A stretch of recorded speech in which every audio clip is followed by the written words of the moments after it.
কিভাবে আপনারা আপনাদের স্মার্ট ওয়াচ বা মোবাইল ঘড়ি মোবাইল ফোনের সাথে কানেক্ট করবেন।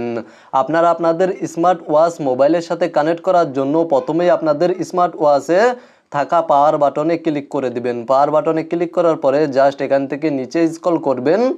নিচে স্ক্রল করার পরে এখানে দেখতে পাচ্ছেন অল অ্যাপ নামে একটি অপশন রয়েছে, এই অপশনে ক্লিক করে দিবেন এবং এখান থেকে নিচে চলে আসবেন।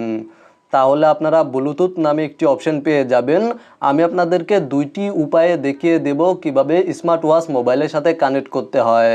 প্রথমে দেখিয়ে দেব ব্লুটুথের মাধ্যমে কিভাবে কানেক্ট করতে হয় এবং তারপরে দেখিয়ে দেব কিভাবে ব্লুটুথ ছাড়াই স্মার্ট ওয়াচ মোবাইল ফোনের সাথে কানেক্ট করতে হয়। তো মূলত ব্লুটুথের মাধ্যমে স্মার্ট ওয়াচ মোবাইল ফোনের সাথে কানেক্ট করার জন্য প্রথমেই আপনারা আপনাদের স্মার্ট ওয়াচে থাকা ব্লুটুথ অপশানে ক্লিক করে দিবেন এবং এখান থেকে ব্লুটুথ অন করে নেবেন। দেন আপনারা আপনাদের মোবাইল ফোনে থাকা ব্লুটুথ আইকনে ট্যাপ করে ধরবেন এবং তারপরে নিচে দেখতে পাচ্ছেন মোর ব্লুটুথ সেটিংস, এই অপশানে ক্লিক করে দিবেন। তাহলে নিচে আপনারা এখানে অ্যাভেলেবল ডিভাইসে স্মার্ট ওয়াচের মডেলটি দেখতে পাবেন। জাস্ট মডেলের উপরে ক্লিক করে দিবেন। এখানে দেখতে পাচ্ছেন স্মার্ট ওয়াচের নামটি দেখা যাচ্ছে। আপনারা জাস্ট স্মার্ট ওয়াচের নামের উপরে ক্লিক করে দিবেন এবং কিছুক্ষণ অপেক্ষা করবেন। তাহলে আপনাদের সামনে এই ধরনের একটি ইন্টারফেস শো করবে এবং আপনাদের স্মার্ট ওয়াচ মোবাইলের সাথে কানেক্ট হয়ে যাবে এবং আপনাদের মোবাইল ফোনে যদি কোনো কল আসে তাহলে সেই কলটিও স্মার্ট ওয়াচে আসবে এবং আপনারা স্মার্ট ওয়াচের মাধ্যমে কলটি রিসিভ করতে পারবেন। তাছাড়া আপনারা আপনাদের মোবাইল ফোনের মাধ্যমে কোনো ভিডিও প্লে করলে সেই ভিডিওটি স্মার্ট ওয়াচে শোনা যাবে। জাস্ট আমি আপনাদেরকে দেখিয়ে দিচ্ছি।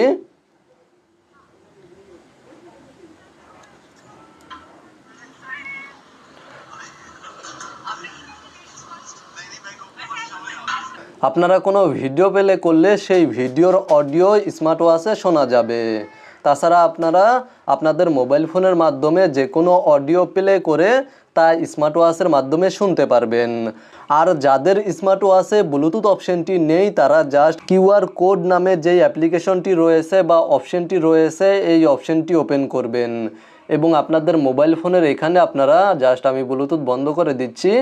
এখানে আপনারা স্ক্যান নামে একটি অপশন পেয়ে যাবেন, এই অপশনে ট্যাপ করে ধরবেন বা এই অপশনে ক্লিক করে দিবেন।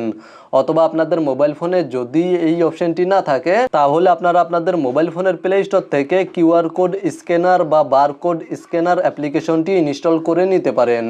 তো মূলত আপনারা জাস্ট স্ক্যান অপশনে ক্লিক করার পরে আপনাদের মোবাইল ফোনে থাকা স্মার্ট ওয়াচে থাকা কিউআর কোডটি স্ক্যান করে নেবেন। আপনাদের স্মার্ট ওয়াচে যেই কিউআর কোড রয়েছে সেই কিউআর কোডটি স্ক্যান করে নেবেন এবং নিচে সার্চ অপশানে ক্লিক করে দিবেন। তাহলে আপনাদের সামনে এই ধরনের একটি ইন্টারফেস শো করবে বা সরাসরি প্লে স্টোরে চলে যাবে। আপনারা জাস্ট এখান থেকে গেট ডাউনলোডে ক্লিক করে দিবেন বা প্লে স্টোর থেকে অ্যাপ্লিকেশনটি ডাউনলোড করে নেবেন। এখানে দেখতে পাচ্ছেন এক্সোফিট নামে এই অ্যাপ্লিকেশনটি শো করছে। আপনাদের ক্ষেত্রে বা আপনাদের স্মার্ট ওয়াচের ক্ষেত্রে এই অ্যাপ্লিকেশনটি আলাদা হতে পারে। আপনারা জাস্ট অ্যাপ্লিকেশনটি ওপেন করে নেবেন, ইনস্টল করার পরে ওপেন করে নেবেন। আমি আপনাদেরকে দেখিয়ে দিচ্ছি, জাস্ট ভিডিওতে লক্ষ্য রাখুন। অ্যাপ্লিকেশনটি ইনস্টল হয়ে গেলে এখান থেকে ওপেনে ক্লিক করে দিবেন। ওপেনে ক্লিক করার পরে আপনাদের সামনে এই ধরনের একটি ইন্টারফেস শো করবে। এখান থেকে পারমিশন অ্যালাউ করে দিবেন, এগ্রি করে দিবেন এবং তারপরে পারমিশনগুলো অ্যালাউ করে দিবেন। জাস্ট পারমিশনগুলো অ্যালাউ করার পরে এখান থেকে আপনারা আপনাদের গুগল অ্যাকাউন্ট অ্যাড করে নিতে পারবেন অথবা ওপরে দেখতে পাচ্ছেন লগ ইন ডাইরেক্টলি নামে একটি অপশন রয়েছে, এই অপশানে ক্লিক করে দিবেন। জাস্ট এখান থেকে এই অপশানটি অবশ্যই টিক মার্ক করে নেবেন। এখানে দেখতে পাচ্ছেন এই অপশানটি টিক মার্ক করে নেবেন বা সিলেক্ট করে নেবেন, তারপরে ওপরে এই অপশানে ক্লিক করে দেবেন এবং কিছুক্ষণ অপেক্ষা করবেন। তাহলে আপনাদের সামনে এই ধরনের একটি ইন্টারফেস শো করবে এবং আপনারা এখান থেকে এই অপশানটির একটি স্ক্রিনশট নিয়ে নেবেন বা এখানে থাকা নাম্বার এবং পাসওয়ার্ড কোথাও সংরক্ষণ করে রাখবেন। দেন ওকেতে ক্লিক করে দিবেন এবং তারপরে পুনরায় আবার ওকে অপশানে ক্লিক করে দিবেন। দেন এখানে দেখতে পাচ্ছেন ওপরে নিকনেম নামে একটি অপশান রয়েছে, এই অপশানে ক্লিক করে দিবেন এবং যে কোনো একটি নিকনেম টাইপ করে দিবেন। নিকনেম হিসাবে আপনারা আপনাদের নেমটি টাইপ করতে পারেন, তারপরে ওকে অপশানে ক্লিক করে দিবেন এবং পুনরায় আবার ওপরে ওকে নামে একটি অপশান রয়েছে, এই অপশানে ক্লিক করে দিবেন। তারপরে পারমিশন এখান থেকে অ্যালাউ করে দিবেন এবং এখানে দেখতে পাচ্ছেন গো টু সেট, এই অপশানে ক্লিক করে দেবেন। এই অপশানে ক্লিক করার পরে এখানে আপনারা যেই অ্যাপ্লিকেশনের মাধ্যমে স্মার্ট ওয়াচ মোবাইলের সাথে কানেক্ট করছেন সেই অ্যাপ্লিকেশনের উপরে ক্লিক করে দিবেন এবং এখান থেকে পারমিশন অ্যালাউ করে দিবেন। জাস্ট পারমিশন অ্যালাউ করার পরে এখান থেকে ব্যাক করে দিবেন। ব্যাক করার পরে দেখতে পাবেন অ্যাপটি ওপেন হয়ে গিয়েছে এবং এখানে দেখতে পাচ্ছেন মাই নামে একটি অপশন রয়েছে, এই অপশানে ক্লিক করে দিবেন।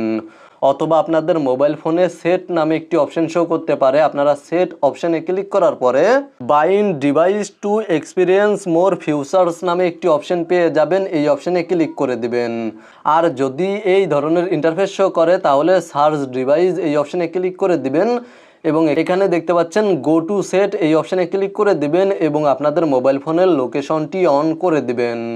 দেন এখান থেকে ব্যাক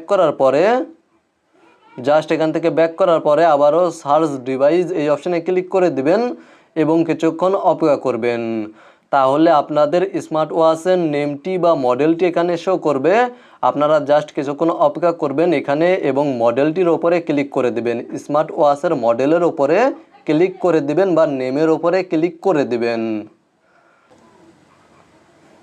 তাহলে আপনাদের সামনে এই ধরনের একটি ইন্টারফেস শো করবে এবং আপনাদের স্মার্ট ওয়াচটি মোবাইলের সাথে কানেক্ট হয়ে যাবে এবং সেমভাবে আপনাদের মোবাইল ফোনে যদি কোনো কল আসে তাহলে সেই কলটি স্মার্ট ওয়াচেও আসবে এবং আপনারা স্মার্ট ওয়াচের মাধ্যমে বা মোবাইল ঘড়ির মাধ্যমে কলটি রিসিভ করতে পারবেন।